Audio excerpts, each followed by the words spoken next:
Hey, what's up, guys? So currently, I am working on a brief to take well-known classical pieces and give them a modern twist, hip hop, trap, drill, disco, whatever.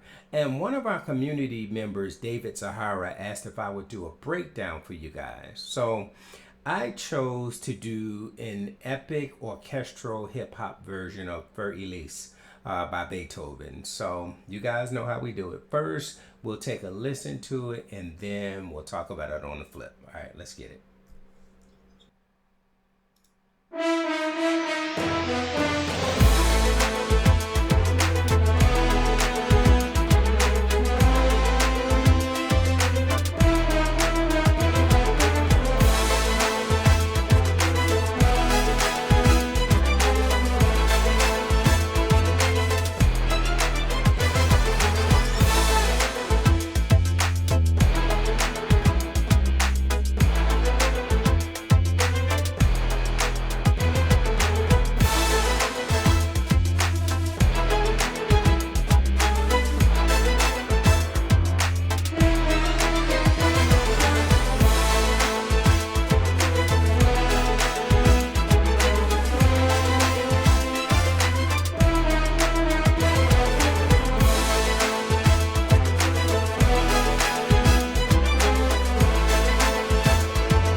Hey guys, before we get into the next breakdown, I hope you can see from my videos that I really have a heart and a passion for teaching.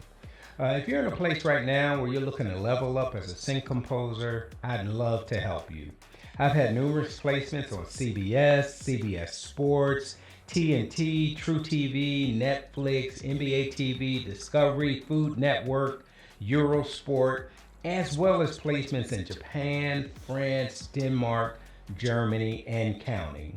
I offer coaching and consultation, and if you're interested, you can go right to my description and click on my website, www.blessedboymusic.com, go to the Services tab, and schedule an appointment. All right, let's get back to the video. Okay, so there it is. As I said, an epic orchestral hip hop version of Fur Elise. A couple of particulars, of course, it's in A minor. I left it in the original key. The tempo is at 100 beats per minute. And one thing you will notice, obviously, is that the meter has changed. So I flipped it to 4/4, wherein the original meter is 6/8, so it has more of a 3 feel. Boom, boom, boom, boom, 2, 3, ba, ba, ba, boom, boom, boom, boom, boom.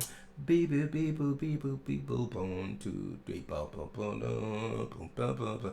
That type of feel, but obviously, for it to be epic and hip hop, I flipped the meter to 4/4. So let's just kind of dig into it a little bit. Firstly, melody. So with it being, first of all, epic, I was like, yo, French horns, gotta carry the load. But the cool thing about this is in A minor, like it's just perfect in terms of where the strength of the French horn is for them to really sing that melody. It's just a great range. The one thing you will notice is I did flip the rhythm just a bit. So ba ba ba ba ba ba ba ba ba bo ba ba ba, just to give it a little more heroic and dynamic type of feel. So I'll just play those horns for you.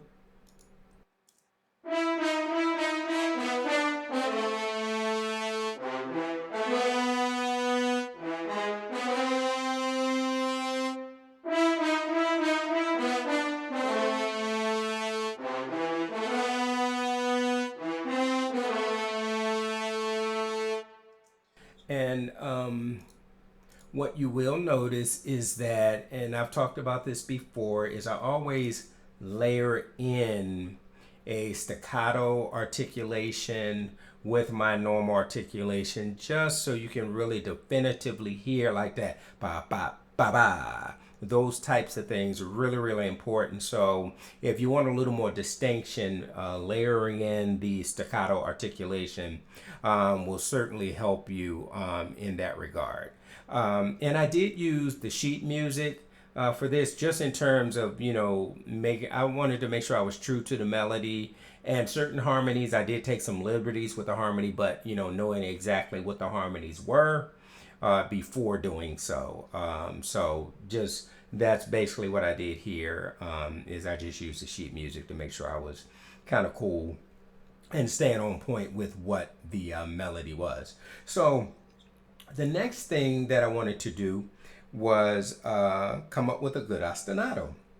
So, which using my strings. So let me play that for you.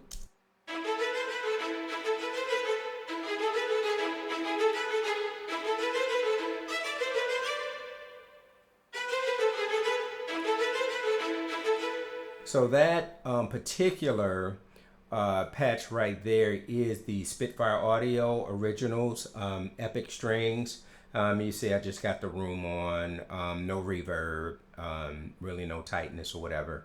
And it's the short ostinato that I'm using. And I just like to use that to layer it in I use Cinematic Studio strings. And so I just have that layered. I'll play the other strings layered in. And for this particular ostinato, I just did octaves. So you just have different layers of like 3 different octaves playing the same exact thing. For me, with this particular ostinato, I just really wanted it to cut through. It's just a simple ostinato, nothing super deep. Sometimes I harmonize my ostinatos, and I did harmonize the strings later. But for this, I just wanted everybody kind of playing the same thing, just in different octaves. So that sounds like so.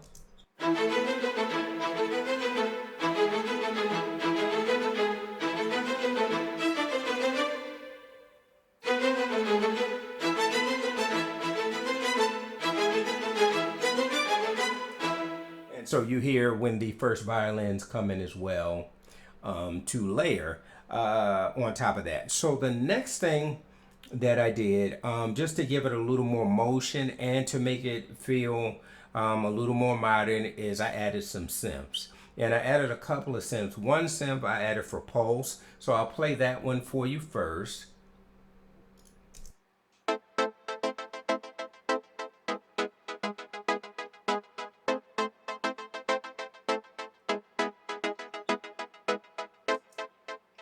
And of course, you hear that stereo delay. I love using delay. So, and basically, you see, I have a eighth, on the left, excuse me, and then a quarter on the right, and you can see the wet dry mix that I have on it, etc. And the filters, the high pass and low pass filters that I have on it as well. So, like I said, that is more so for pulse and just a little additional motion and rhythm, if you will. And then I have another synth, and this is more for harmonic support and then a little color. So that's this here.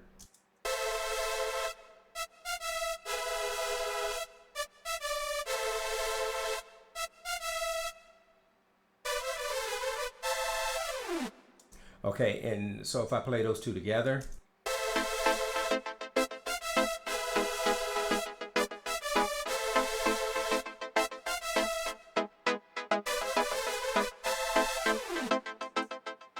So there you have. So kind of modernizes it just a bit. It gives us a little flair, which is cool. Gives us some harmonic support, gives us some rhythmic motion, etc., which is really, really cool. So the next thing that I do is just for some power and to keep it epic. I just add some low brass, and I like to oftentimes double my low brass with a guitar. So, and they're just doing nothing but playing the roots. Okay, really simple, nothing deep, but just so you can hear what's happening there.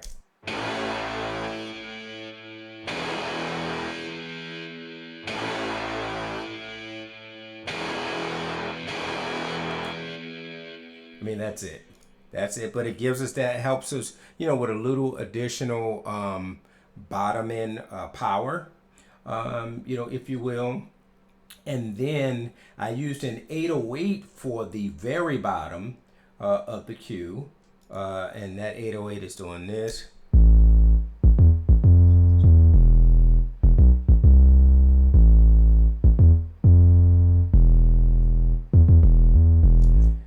So the thing that you'll notice here, like on the 808, is I added that one note. So the root is one, right? And then five, one, right? But what I did is you heard I like boom, boom, boom. So I added that one tone that's not actually in the one chord, which is the six. So I added that F when I go to the when I'm on the one chord, and then when I go to the five chord, I add the three.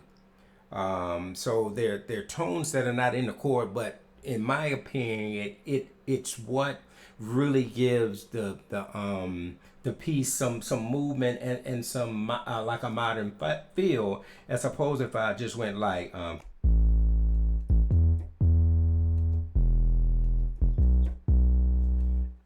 that's boring. It doesn't, in my opinion, doesn't have anything really happening, as opposed to just giving it a little flavor.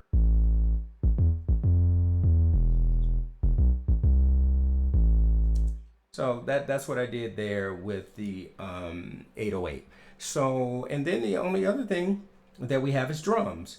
And our drums, just I think a real just simple groove. So let me see, solo my drums, but I'll take out the timpani for right now, and I'll take out the tubular bells. So this is the groove of the drums.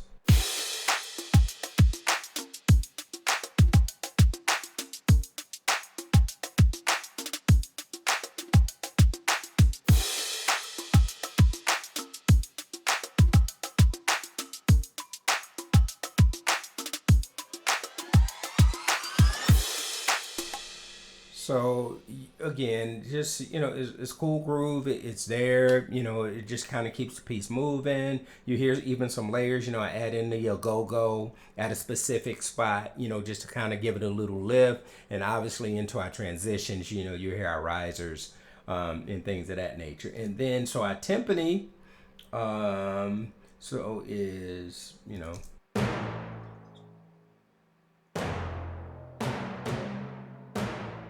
So just kind of helping to support the 808, and then I just have the tubular bells hitting on tonic. So that's pretty much that's all happening with the tubular bell. So that's everything from an instrumental, excuse me, standpoint that I have. Now, one thing I don't think I showed you what patch I was using for my synths. So I'm using Tom and Dave for the motion.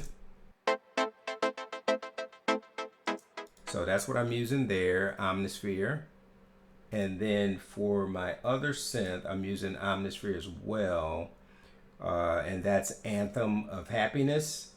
So that was the other synth that I'm using there. So just wanted to let you know what I was using. Oh, and for my 808, I am using I guess I'm using the Drilly, right? Yeah. So I am using the Drilly from Sublab XL. Okay. I think I showed you everything else that I'm using. I'm just using one shots and stuff for like my kick snare. I get this one shot might be off. Yeah, this is a one shot that I grabbed off a splice or whatever.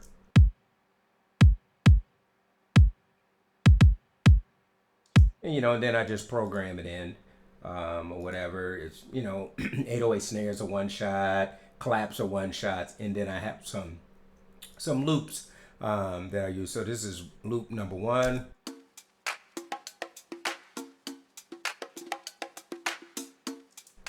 There's a really cool loop. Basically, what I do is here I EQ it pretty excuse me, aggressively. So you see I have it high passed at 400. You make sure you guys can see that. Have it high passed at 400. Then have it low pass, around 8800 or whatever. So, but yeah. So that's that with a little reverb on it. And then my hats.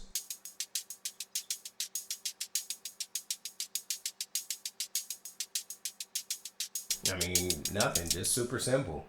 So super simple, and it just drives the cue along. And then the go-go, I'm using the go-go from Cineperk, and I just pitched it down, so it would be in key. So I tuned it down, or pitched it up. I'm sorry, looks like up 4 semitones, just to get it into key. And that a go-go is, and then I just played it in.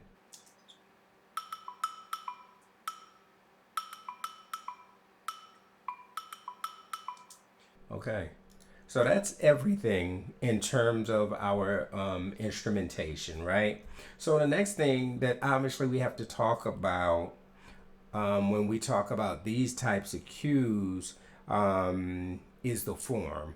So the form is like, super important. So we definitely kind of want to dig in to that just a bit. So I think in this type of cue, since it's like a well-known melody, I figured the best way to start it would be right with the exposed melody. Kind of get, just get right into the theme. That ba ba ba ba ba ba ba. It's just so, it's so recognizable. So what I did is the only thing, if I have right there is a horn, a riser, and a timpani. But I think it opens with the piece like really, really great, right? So just hear that exposed opening. So ba ba ba ba ba ba bo bo ba bo, and then we're in with a nice riser to bring us into our theme. So pretty much to kind of set this up. So now one thing I'll say, guys, with this type of cue, what we don't want to do is just play it, all the way down as it was written by Beethoven, right? But this, I approach this more so as like a remix. So kind of, you might have the thing, you might have a breakdown, et cetera, et cetera. So just something to note. We don't want to just kind of do this straight through in this type of cue. All right, so after we come in with that exposed opening, we just play our theme, and we have the melody, of course, with our horns. And what you'll notice, and we just have a low string ostinato, right? So that first half.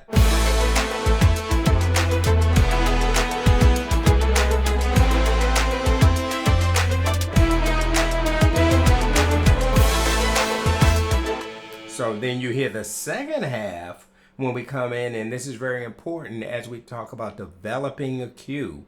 The second half of that theme, now you hear a high string layer.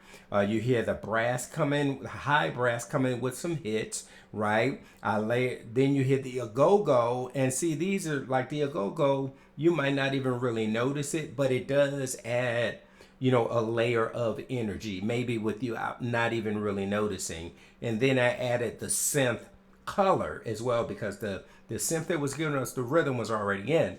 The other synth wasn't. So I want you to tune your ears again to it this time and see if you can hear that now when we get to the second half of the theme. Hear the high string layer, hear the brass hits, hear the go-go, hear the synth color. And I'll just start at the end in the middle of the first half of the theme.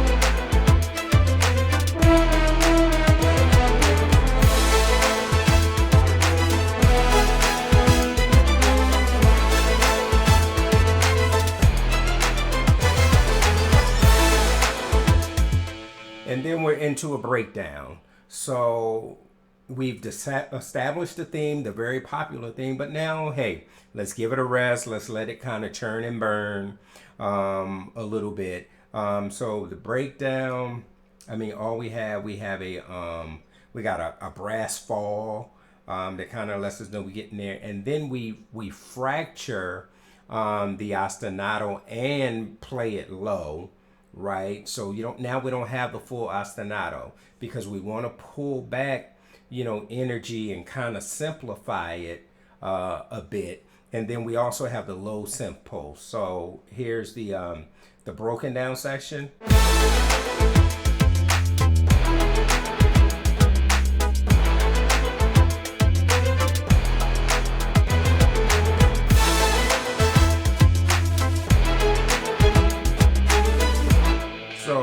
Then when we get to the second half, again, so about every 4 bars, you guys hear me doing something different. So when we get to the second half of the breakdown, we add in some high brass stabs and then a string layer. And then I add in that synth color, just a little answer to kind of what the strings are doing. Ba-ba-dum, ba-ba-dum, nothing super deep, but we feel these.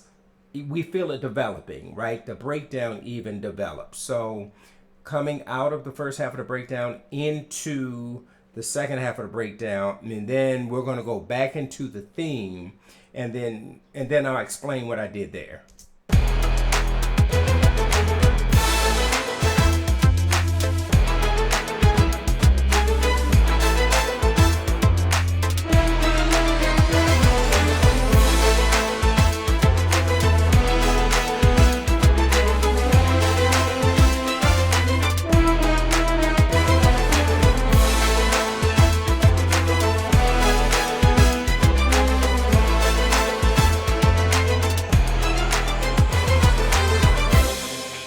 Okay, so a lot to unpack there, but we're going to do it like super quickly. Okay, so when we get back to the theme, you see, if you can see my notes up here, I put theme harmonic because we play the theme again, right? And everybody's in, but we just do something a little harmonic just to kind of change it up a bit. And the only thing I do is I replace the minor 1 with with 6, which is a major chord. So I replace the A minor chord with an F major 7 chord, and it just gives it a whole different vibe. And I do it like on the second half of the theme.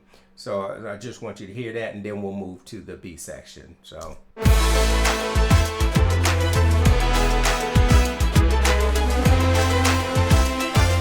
So right there. So ba ba ba ba ba, and then we go to that F major 7 chord instead of going back to the A minor. So just to give it a little different feel from the theme that we've already heard, right? This is just a little different. And now we're coming out of here, and for the first time after we've established it, we've heard the theme a few times, we've had a breakdown. Now we go to the B section. Boom, ba, ba, ba, boom, ba, ba, ba. It's a really another prominent part of Fur Elise, so we couldn't leave it out, right? But we needed to just make sure that, we waited just a little while before we brought it in, right? Okay, so when we get to the B section, one thing I want you to notice is how we set up the ear to let the ear know that we're going to the B section. And I really do it through my strings because the B section, so we've been A minor, E major, A minor, E major, whatever. Now the strings go to a the bridge or the B section goes to a C major chord. That's the first chord that happens there. And we need to set the ear up to let the ear know that we're going there. So what I do in my string ostinato, I've been playing this ostinato that's been playing around A minor and E major. But when I get ready to move to the B section, now I flip that E major chord to a G major chord to set the ear up to go into the bridge. So I'll just kind of play what's kind of going on with the strings right there so you can hear that.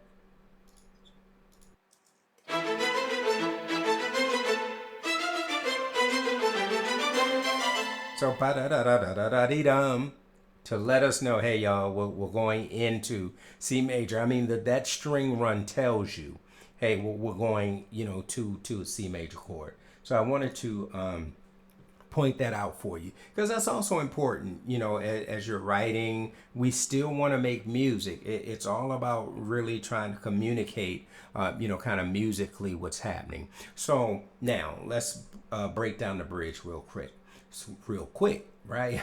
So in the bridge, so the first thing that I do here is I hand off the melody to the trumpets because the horns have been carrying the melody for a while. So I thought it would be nice kind of to have something else carry the melody. So I hand it off to the trumpets, and so what I have is center brass trumpet. This is a weird blend.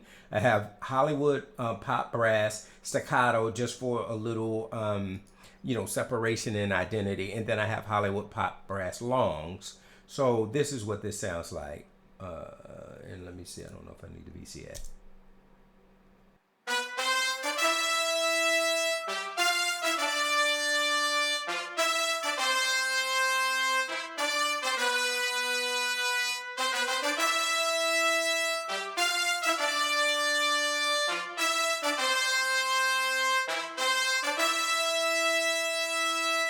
And you notice right on the very end of it, I changed ba ba ba ba. I changed the melody just a tad there. And then when I went back into it, because I doubled it up, it doesn't double in the piece, but I doubled it. Made it a little longer. I went ba ba ba ba ba. But really, I think it really gives us a nice different feel to hand that off to our trumpets. And again, so our trumpets just our center brass trumpet ensemble that I'm using, and I'm just using a full mix. I didn't, fool with the mics or anything like that. And then of course Hollywood pop brass, right? Okay.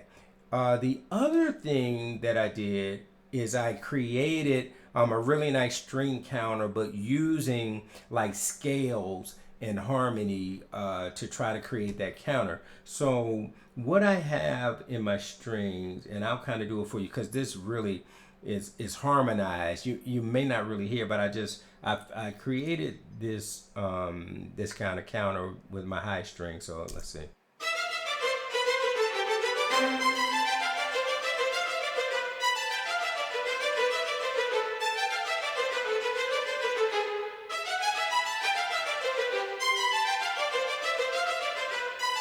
So that, and then I wanted to harmonize that. So let's see. I don't know what the violin twos are doing there.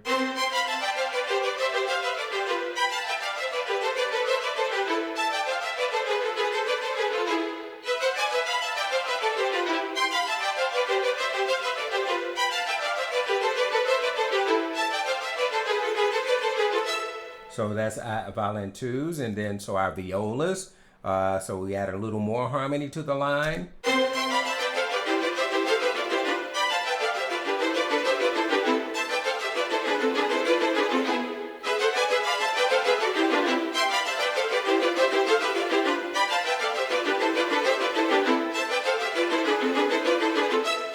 Right, and then our cello just an octave down or 2 octaves down from our first violins.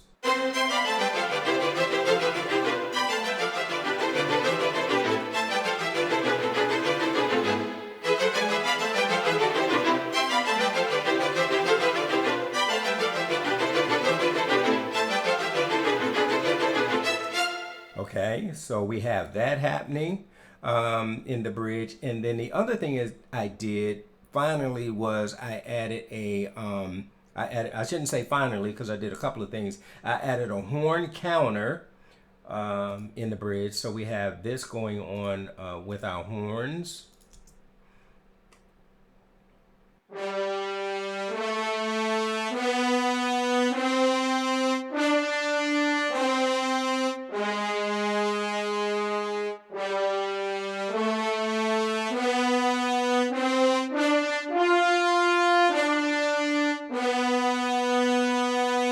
And And I want you to notice how I'm allowing the horns to breathe.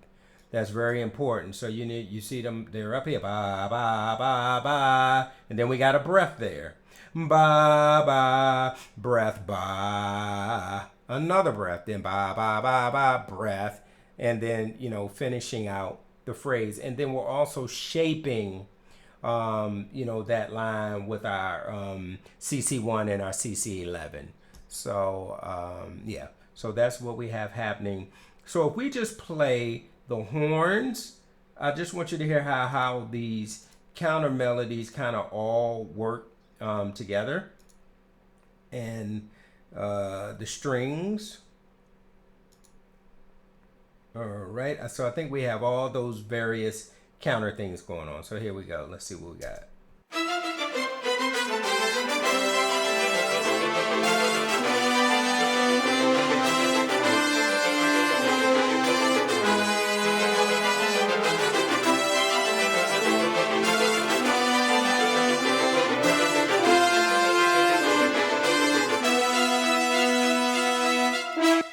Okay, so that's kind of how everything works together.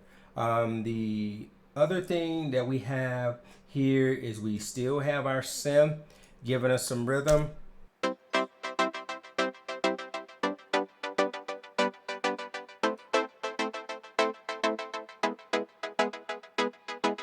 Okay, so we have that. And then our other synth, I just giving me some big old synth chords, right?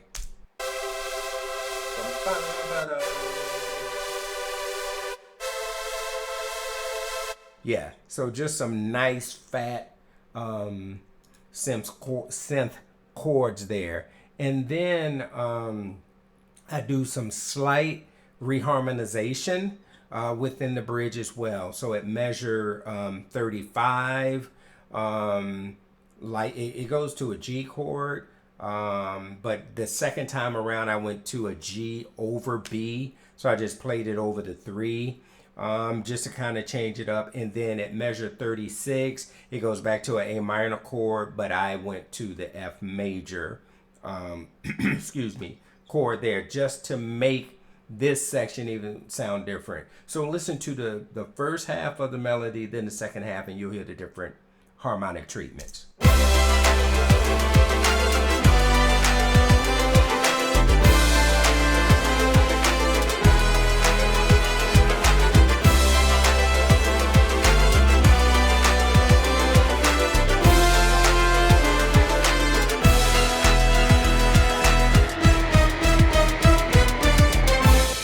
Then the other thing that you hear, so now that we're about to move into this last section, I try to build a little more intensity, if you will, a little more tension. By now,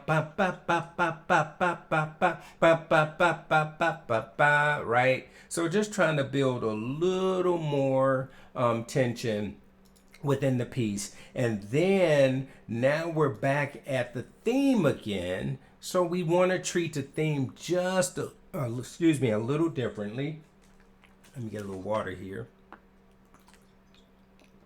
And so what I do this time here is first I play it open, right? So we get to the theme and I just kind of pull everything out. Everything's just kind of hitting on the downbeats. So I'll just kind of play those first few bars for you.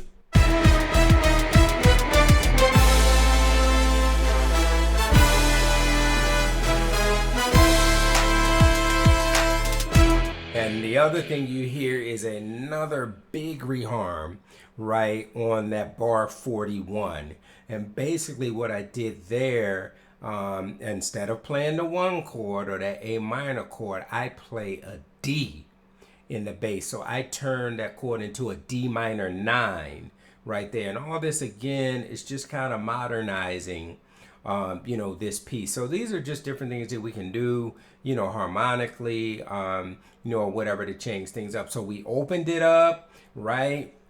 And then in the last bar of the open section, we bring our rhythm back, and that gets us into the theme for the last time, and nothing really different happens there, except when I get to the theme the last time, you'll notice that I am harmonizing the theme. The bones are now playing a harmony to the trumpets that are playing the theme.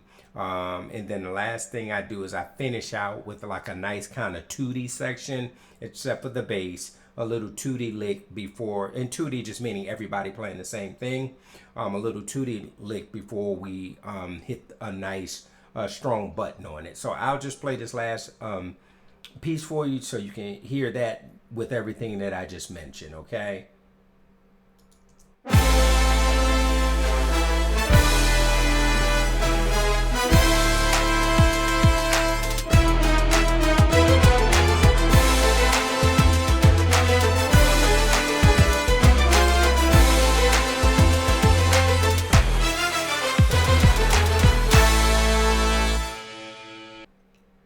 So that's it, guys. It was really a lot of fun doing this. I hope that you got something out of it and gained a little further insight into how to approach, taking something like, a classical piece, or, maybe a Christmas piece or something like that, and modernizing it, but kind of remixing it to kind of make it fit for production music. So as always, I really appreciate you guys stopping by. If you did enjoy the content and you got something out of it, please share the video, like it. If you have not subscribed, please subscribe. I have noticed that about 80% of the people that are watching the videos are subscribers. But so we still, got some of you out there that are not watching. So, hey, if you're not subscribed, please subscribe. And again, if you're thinking to help somebody, please share it with them. So as always, thanks so much for stopping by. Peace and God bless.